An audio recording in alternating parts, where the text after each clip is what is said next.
Hi, Midlife Miler here. Today, we're going to talk about something that all runners either know about or should know about, whether you're just starting or you're a competitive runner, no matter what age you are, and that is overtraining.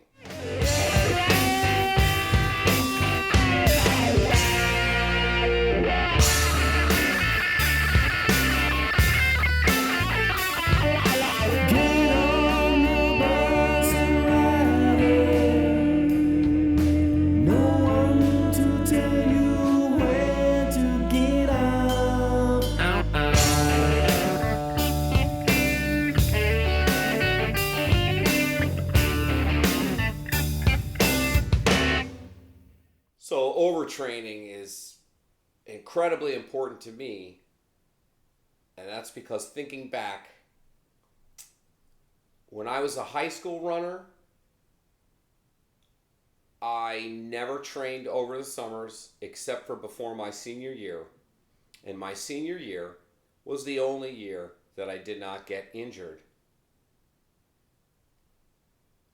when I started running. So immediately, every single season I ran, including my freshman year in college and the beginning of my sophomore year in college, every time I got injured because of overtraining. I didn't know that at the time, but I know that now.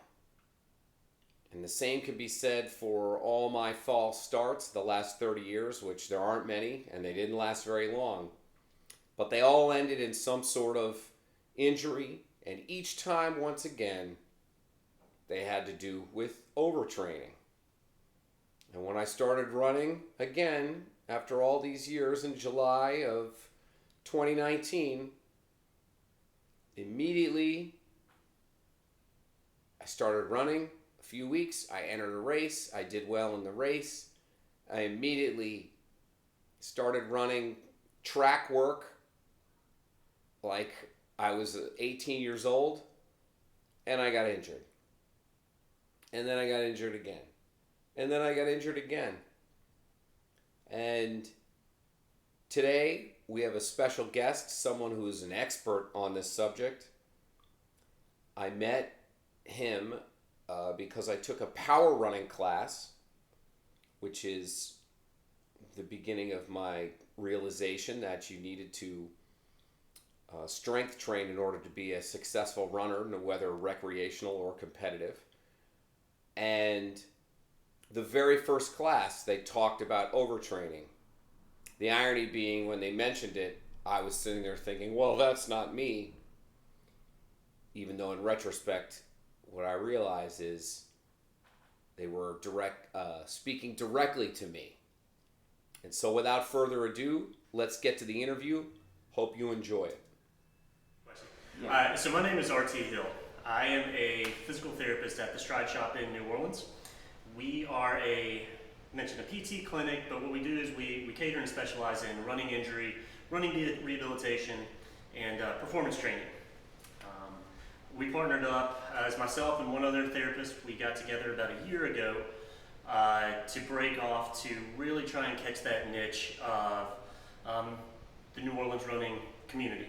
It's a group of enthusiastic and passionate people that just happen to get injured on a pretty regular basis. And so with our background, our love of running, our knowledge of the mechanics of it, the training process of it, we figured that we had an opportunity to get out and really kind of give back to those that love doing what we love doing as well.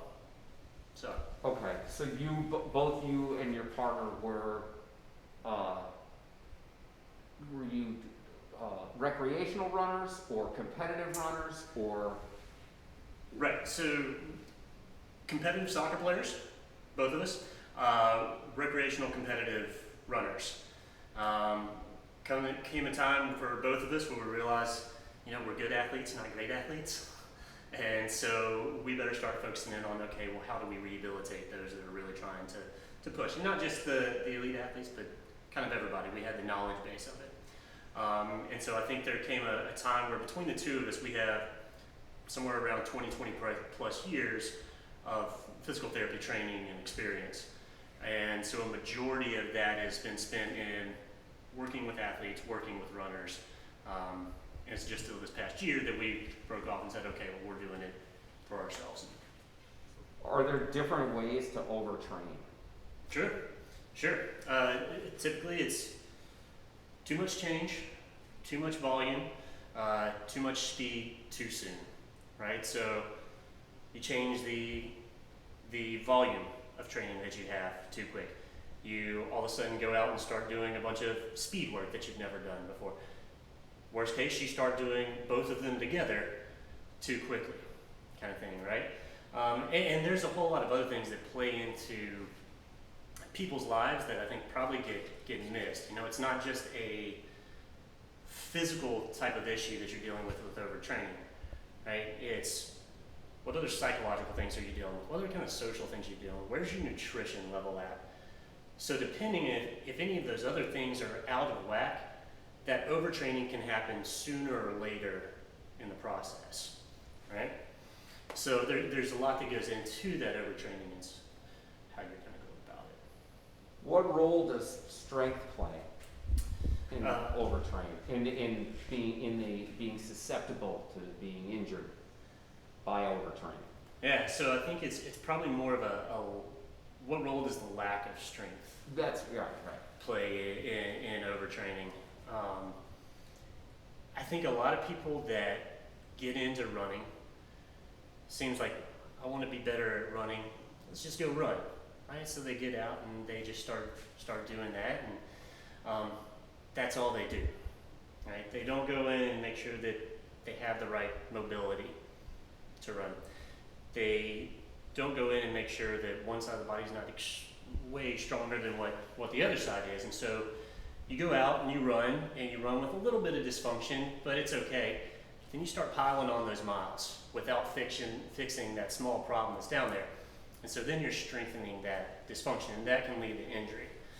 So what we promote here at the Stride Shop is, okay, add in some power, add in some strengthening to your program so that you're stable enough and you don't fatigue as much as you get into the run, right?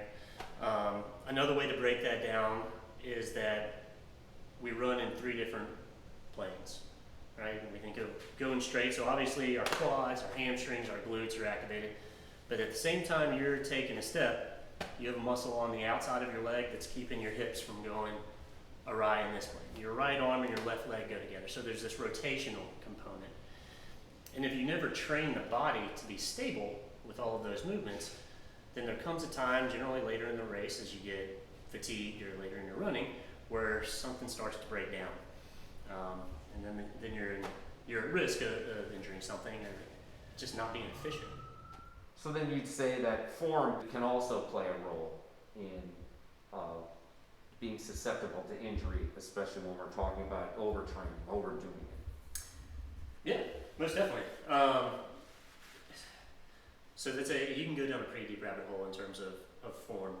But what you tend to see, and this kind of plays into the strength question that you had a second ago, is that if you're not stable, towards the end, again, as you get fatigued, as you get towards the end of a race, that's when you'll start to see people's form break down. And easy thing to look for somebody is towards the end, they got this bent over kind of deal, right? Or they're starting to lean back and just sit back on the bones and the ligaments and that way. And what that is, are their arms starting to really kick in there, right? And the legs starting to get kind of crazy. Like this has lost its ability to keep you in that nice stable position, and your body's trying to find some way just to get you to the end.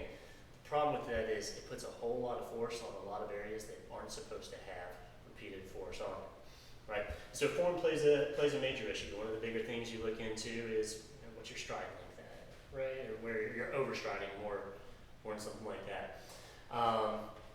Can have an impact in that.